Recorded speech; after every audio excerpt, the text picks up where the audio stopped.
We've discussed value judgments and how they are used to determine right and wrong. But who or what makes these judgments?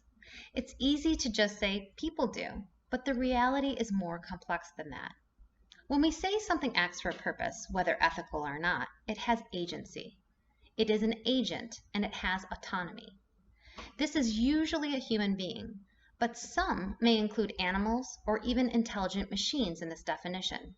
Intelligent machines such as robots, or socially intelligent non-human animals such as dolphins or elephants. Even corporations have been considered for moral agency. Ultimately, the agent acts on something of their own volition. So a moral agent is capable of acting right or wrong. The moral agent can also be held responsible for those actions.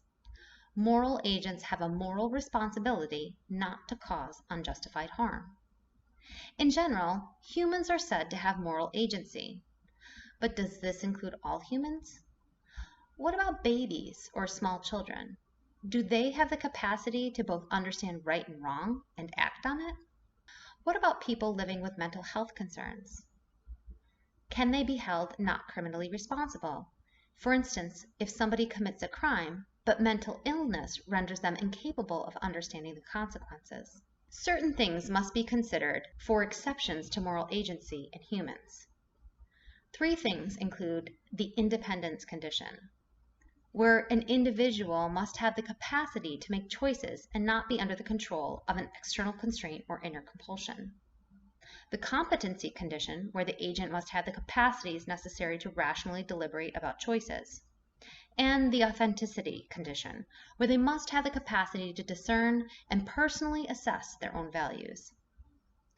Likewise, what about non-human animals and machines? Some creatures are intelligent, but do they have the capacity for value judgment? Since machine intelligence is becoming more and more reality, we must also assess their agency. Even without artificial general intelligence, a machine may still exhibit agency. There's not necessarily a right answer to any of these questions, and philosophers have pondered them for many years.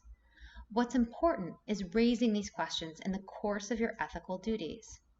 You must do this in order to hold someone or something accountable. It must have agency.